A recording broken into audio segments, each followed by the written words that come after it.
বালুরঘাট পৌরসভার তরফ থেকে বালুরঘাট শহরের ঐতিহ্যবাহী ট্যাঙ্ক মোড় অঞ্চলকে নতুনভাবে সাজিয়ে তোলার উদ্যোগ গ্রহণ করা হয়েছে। জানা গেছে এ বছরের মার্চ মাস থেকে পৌরসভার তরফে একটি কাজ আরম্ভ হয়েছে। বালুরঘাট ট্যাঙ্ক মোড় অঞ্চল বালুরঘাট শহরে ঢোকার প্রবেশদ্বার। এখন এই প্রবেশদ্বারকে আরও দৃষ্টিনন্দন এবং আকর্ষণীয় করে তোলবার জন্য পৌরসভার এহেন পদক্ষেপ বলে জানা গেছে। এই কাজ যাতে খুব দ্রুত শেষ হয় সেদিকে লক্ষ্য রেখে এর গতি ত্বরান্বিত করা হয়েছে।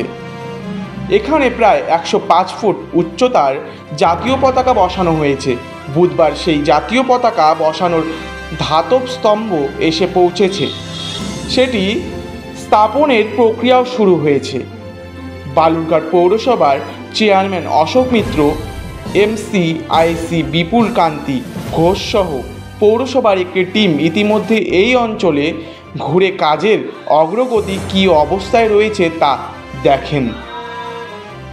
আপনারা জানেন যে বালুরঘাট শহরের যে ট্যাঙ্ক মোড়, যে ঐতিহ্যবাহী ট্যাঙ্ক, যে ট্যাঙ্ক মোড় হিসেবে পরিচিত বালুরঘাট শহরে, সেই ট্যাঙ্ক মোড়ের যে ট্যাঙ্কটাকে আমাদের একটু উঁচুতে স্থাপন করে এবং পাশাপাশি তার প্রাচীরগুলোকে এবং একটা ভার্টিক্যাল গার্ডেন সহ পাথরে সহ যে বিউটিফিকেশান কাজ এবং সর্বোপরি বালুরঘাট শহরের যে সাধারণ মানুষের যেটা দীর্ঘদিনের দাবি ছিল, সেই পরামর্শ ছিল, সেটাকে গ্রহণ করে আমরা যে উদ্যোগটা গ্রহণ করেছি, যে ট্যাঙ্ক মোড়ে আমাদের 105 ফিট হাইটের যে ন্যাশনাল ফ্ল্যাগ সেটার যে স্থাপন করা এবং ভার্টিক্যাল গার্ডেন সহ এই ট্যাঙ্ক মোড়ের যে সৌন্দর্যায়ন বৃদ্ধি করা, সেই কাজগুলো আপনারা জানেন যে অনেকদিন আগেই শুরু হয়ে গেছে।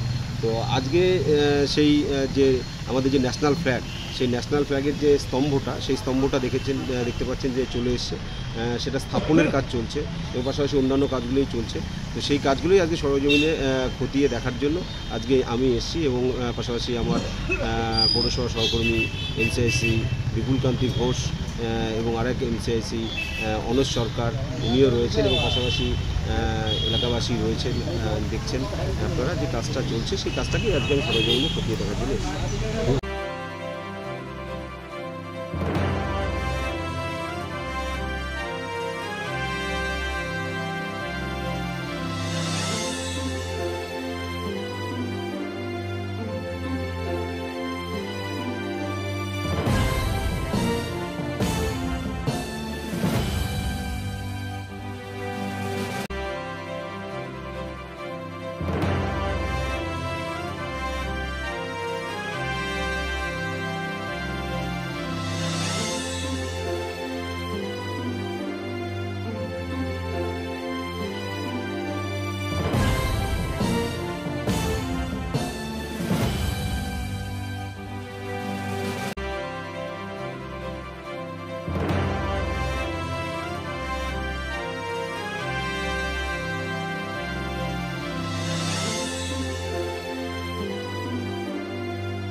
Bureau report, royal Bangla TV.